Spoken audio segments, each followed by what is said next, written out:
There is no pain so great as the memory of joy in present grief. Aeschylus. Achilles was a demigod, destined for greatness. His mother, Thetis, was a sea nymph. His father, Peleus, was a mortal king. From an early age, Achilles was sent to train under Chiron, the wise centaur. With Chiron's guidance, he mastered the arts of hunting, music, medicine, and combat. By his side was Patroclus, a mortal boy without divine lineage or a heroic destiny. Yet despite their differences, their friendship blossomed into a deep, unshakable bond. They were inseparable, growing into young men who understood each other without words. But when war came knocking, everything changed. The war began when Helen of Sparta, the wife of King Menelaus, disappeared. She had sailed to Troy with Paris, a Trojan prince. Outraged, Menelaus called on the other Greek kings to help retrieve her. Soon a massive army formed. The gods themselves became invested, choosing sides and whispering to mortals from the heavens. Achilles knew this war was part of his destiny. His mother warned him. If he fought in Troy, he would achieve eternal glory but die young. If he stayed home, he would live a long but forgotten life. Achilles chose glory. With immortal horses born of the west wind and a spear carved from a mountain peak, he prepared for battle. Patroclus stood with him. The pair sailed across the Aegean with over 1,100 Greek ships. Upon reaching the Trojan coast, they joined the siege that would last for years.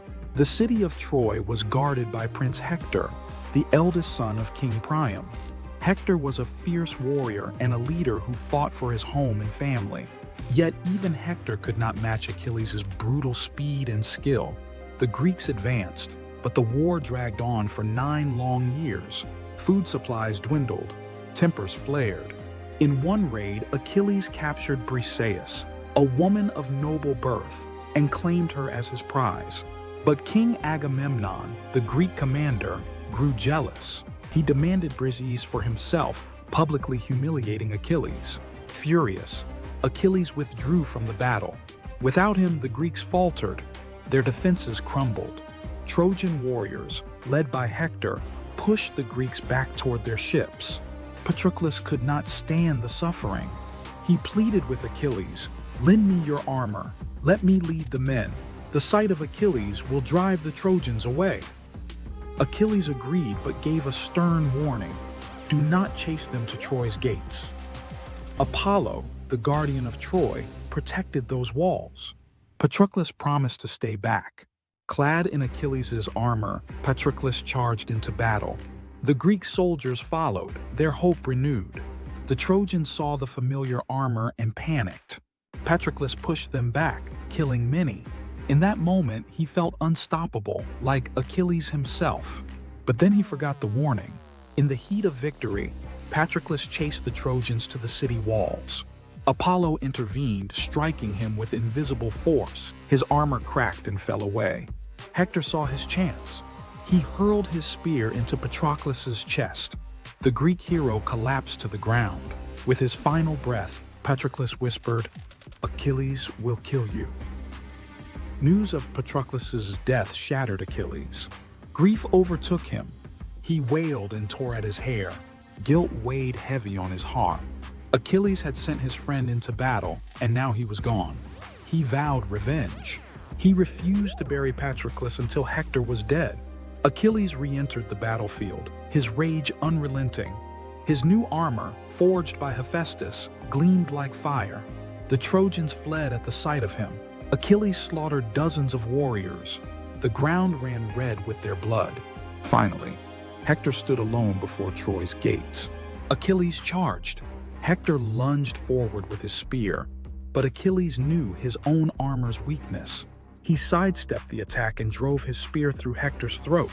With cold satisfaction, Achilles tied Hector's corpse to his chariot and dragged it around the walls of Troy.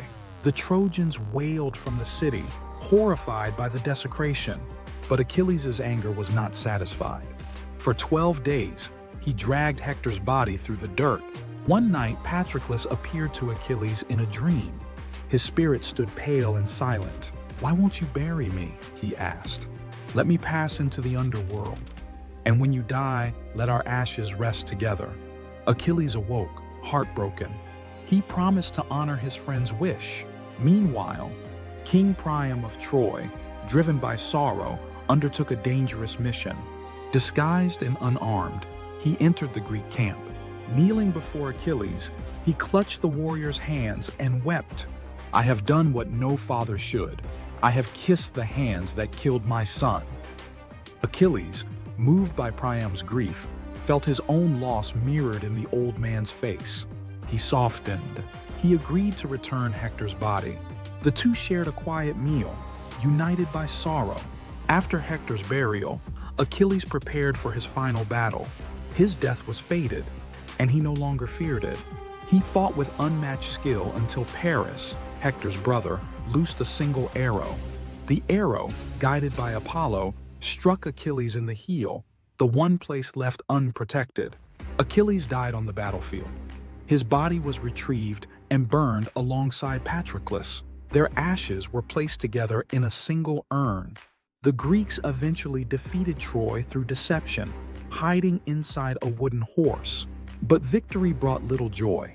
The war claimed countless lives, and its survivors carried the scars forever. Yet even in their grief, the tale of Achilles and Patroclus lived on. It became a legend of friendship, loss, vengeance, and the fleeting nature of human glory.